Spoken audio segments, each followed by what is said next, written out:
Hello viewers, welcome to Riya Telugu facts.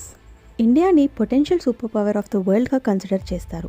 ఏదైనా country super power అవ్వాలి అంటే ఆ కంట్రీ యొక్క మిలిటరీ, డెమోగ్రఫిక్ ట్రెండ్స్ అండ్ అలాగే ఎకనామిక్ ఇన్ఫ్లుయెన్స్ చాలా స్ట్రాంగ్గా ఉండాలి. మరి సూపర్ పవర్ అవ్వడానికి అండ్ ఫ్యూచర్ నీడ్స్ని మీట్ అవ్వడానికి ఇండియన్ గవర్నమెంట్ ఎలాంటి మెజర్స్ తీసుకుంటుంది అండ్ ఇండియా సూపర్ పవర్ అవుతుందా లేదా, ఇలాంటి విషయాలని ఇప్పుడు మనం ఈ వీడియోలో తెలుసుకోబోతున్నాం. అంతకన్నా ముందు ఎవరైనా ఈ ఛానల్ కనుక ఫస్ట్ టైం చూస్తున్నట్టయితే ప్లీజ్ సబ్స్క్రైబ్.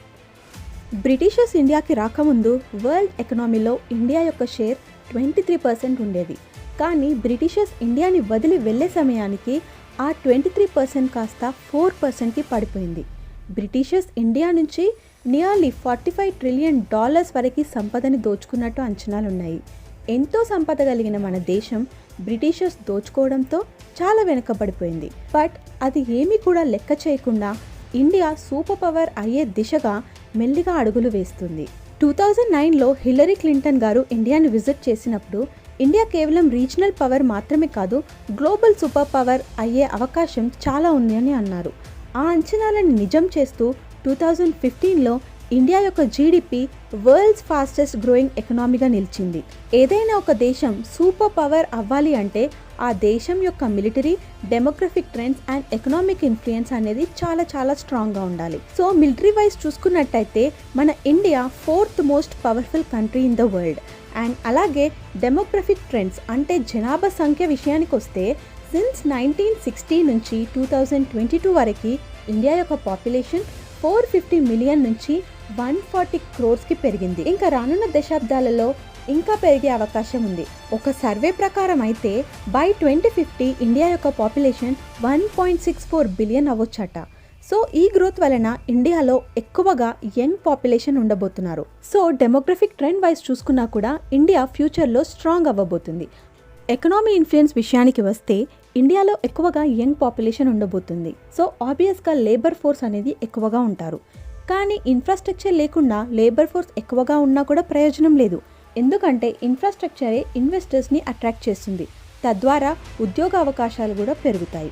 ఎక్కువ పాపులేషన్ ఉద్యోగాలు చేస్తుంటాయి కాబట్టి యాజ్ ఎ రిజల్ట్ కంట్రీ యొక్క ఎకనామీ అభివృద్ధి అవుతుంది. సో కంట్రీ యొక్క ఎకనామీని ఇంక్రీజ్ చేయడానికి ఇండియన్ గవర్నమెంట్ నౌ ఇన్ఫ్రాస్ట్రక్చర్ పైన దృష్టి పెట్టింది. ఇప్పుడు ప్రస్తుతం నెంబర్ ఆఫ్ మెగా ప్రాజెక్ట్స్ పైన సీరియస్గా వర్క్ చేస్తున్నారు. Project number 1 Delhi Mumbai industrial corridor. దీన్నే DMIC అని అంటారు. Delhi financial hub of India and Mumbai major port city of India. ఈ 2 స్టేట్స్ మధ్యన rail lines, airports, highways, smart cities, power projects ఇలా వాట్ నాట్ ఎవ్రీథింగ్ డెవలప్ చేయబోతున్నారు. ఈ ప్రాజెక్ట్ యొక్క MOUని గవర్నమెంట్ ఆఫ్ ఇండియా అలాగే గవర్నమెంట్ ఆఫ్ జపాన్ 2006లో సైన్ చేశారు. ఈ ప్రాజెక్ట్కి ఇండియన్ గవర్నమెంట్ అలాగే జపనీస్ గవర్నమెంట్ ఈక్వల్గా కాంట్రిబ్యూట్ చేస్తున్నారు. ఈ ఇండస్ట్రియల్ కారిడార్ని ఇండియాలోని 6 స్టేట్స్ అయిన Delhi, western Uttar Pradesh, southern Haryana, eastern Rajasthan, eastern Gujarat, western Maharashtra గుండా డెవలప్మెంట్ చేస్తున్నారు. ఈ ప్రాజెక్ట్లోని భాగంగా 24 ఇండస్ట్రియల్ రీజియన్స్ని కన్స్ట్రక్షన్ చేస్తున్నారు. ఈ 24 ఇండస్ట్రియల్ రీజియన్స్ యొక్క మెయిన్ ఉద్దేశం ఏంటంటే ఎవరైనా ఈ రీజియన్లో ఫ్యాక్టరీస్ పెట్టాలి అనుకున్నా భూసేకరణ విషయంలో ఎటువంటి ప్రాబ్లమ్స్ రాకుండా ముందే గవర్నమెంట్ ల్యాండ్ సెట్ చేసి పెడుతుంది. సో దాట్ ఇన్వెస్టర్స్ని ఈజీగా అట్రాక్ట్ చేయవచ్చు. అలాగే ఈ రీజియన్కి ఫాస్ట్గా, చీప్గా, ఎఫిషియెంట్గా ట్రాన్స్పోర్టేషన్ కూడా ప్రొవైడ్ చేయడానికి ఎయిర్పోర్ట్స్ని, లాజిస్టికల్ హబ్స్ని, మాస్ ర్యాపిడ్ ట్రాన్సిట్ సిస్టమ్ని గవర్నమెంట్ ఈ ఏరియాలో కన్స్ట్రక్షన్ చేస్తున్నారు. ఈ ప్రాజెక్ట్ అంతా కూడా 3 phases డెవలప్మెంట్ చేస్తున్నారు. అండ్ ఇది బై 2037 నాటికి కంప్లీట్ అయ్యే అవకాశం ఉంది. ఈ ప్రాజెక్ట్ వలన nearly 3 million job opportunities generate అవుతాయంట. Project number 2 Delhi Mumbai expressway. ఈ ఎక్స్ప్రెస్ వే అంతా కూడా 1250 కిలోమీటర్స్ ఉండబోతుంది. At present Delhi to Mumbai ప్రయాణించడానికి ఈజీగా 23 to 26 hours సమయం పడుతుంది.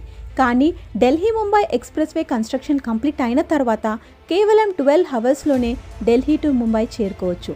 అండ్ అలాగే ఇది ఇండియాలోనే లాంగెస్ట్ కంట్రోల్డ్ ఎక్స్ప్రెస్ వేగా నిలుస్తుంది. కంట్రోల్డ్ ఎక్స్ప్రెస్ వే అంటే దీనికి కేవలం ఎంట్రీ అండ్ ఎగ్జిట్స్ మాత్రమే ఉంటాయి. సిగ్నల్స్, యూటర్న్స్ లాంటివి ఇందులో ఉండవు. ఈ ప్రాజెక్ట్ని 2019లో శంకుస్థాపన చేశారు. ఏదైనా హైవే పైన స్పీడ్ లిమిట్ 40 to 80 km/h ఉంటే ఈ ఎక్స్ప్రెస్ వే పైన మాత్రం స్పీడ్ లిమిట్ 120 km/h ఉంటుంది. ఇది 8 లేన్ రోడ్గా కన్స్ట్రక్షన్ చేస్తున్నారు.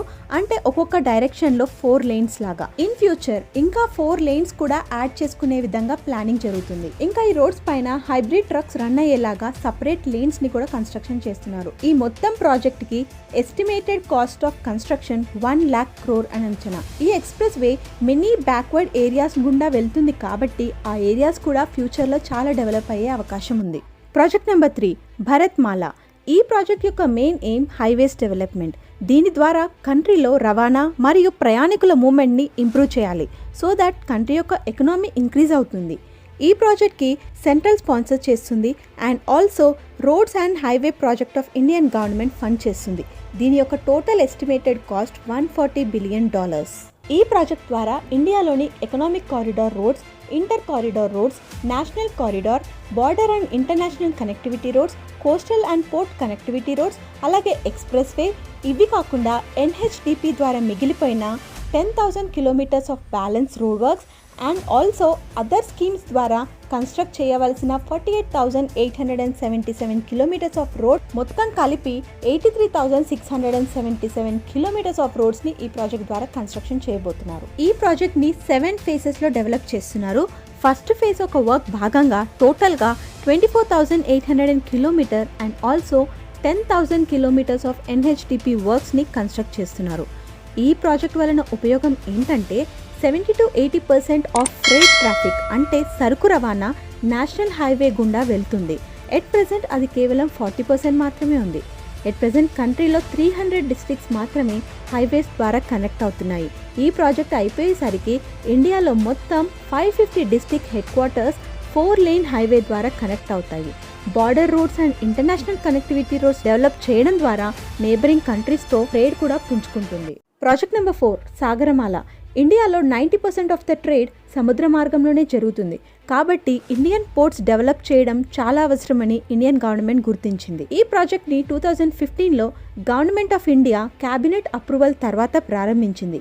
ఈ ప్రాజెక్ట్ యొక్క మెయిన్ ఉద్దేశం ఏంటంటే ఇండియాలో ఉన్న 7,500 kilometer అయిన తీర ప్రాంతం ద్వారా ఇండియా యొక్క ఎకనామీని ఇంక్రీజ్ చేయాలి. ఈ ప్రాజెక్ట్ ద్వారా ఇండియాలో ఆల్రెడీ ఉన్న పోర్ట్స్ని మోడర్నైజ్ చేయబోతున్నారు. అంటే వరల్డ్ క్లాస్ పోర్ట్స్గా మారుస్తున్నారు. ప్రస్తుతం పోర్ట్స్లో cargo handling capacity 1,500 million tons per year ఉండగా బై 2025 దీని యొక్క కెపాసిటీ 2,500 million tons per yearగా పెరగబోతుంది. ఆల్రెడీ ఉన్న పోర్ట్స్ని మోడర్నైజ్ చేయడంతో పాటు ఇంకా కొన్ని కొత్త పోర్ట్స్ని కూడా కన్స్ట్రక్షన్ చేస్తున్నారు. ఈ అన్ని పోర్ట్స్కి కూడా రైల్వే ద్వారా, రోడ్వే ద్వారా కనెక్టివిటీని ఇంప్రూవ్ చేస్తున్నారు. ఈ ప్రాజెక్ట్ ద్వారా ఫ్యూచర్లో nearly 10 million direct and indirect జాబ్స్ని జనరేట్ అవుతాయని అంచనా. Project number 5 hyperloop India. భూమిపైన fastest mode of transport bullet train. ఇది గంటకి 300 to 350 km/h వేగంతో ప్రయాణిస్తుంది. కానీ హైపర్ లూప్ టెక్నాలజీ ద్వారా బుల్లెట్ ట్రైన్ కన్నా కూడా ఫాస్ట్గా ట్రావెల్ చేయొచ్చు.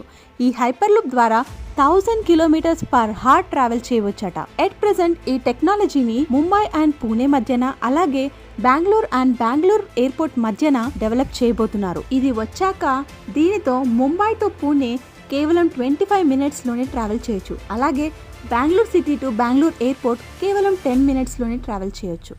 Project number 6 gift city.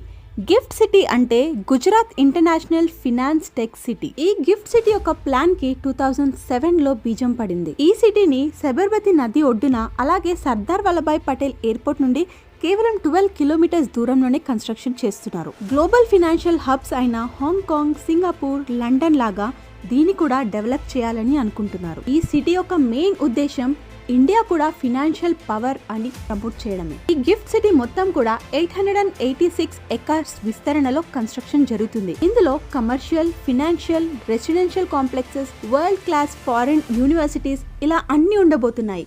ఈ కన్స్ట్రక్షన్ మొత్తం కూడా 3 phases లో జరగబోతుంది. ఫస్ట్ ఫేజ్లో schools, hospitals, residential area, office spaces, hotels లాంటివి డెవలప్మెంట్ జరుగుతుంది. అలాగే సెకండ్ ఫేజ్లో ఇండస్ట్రీస్ అండ్ ఫ్యాక్టరీస్ని డెవలప్ చేస్తారు.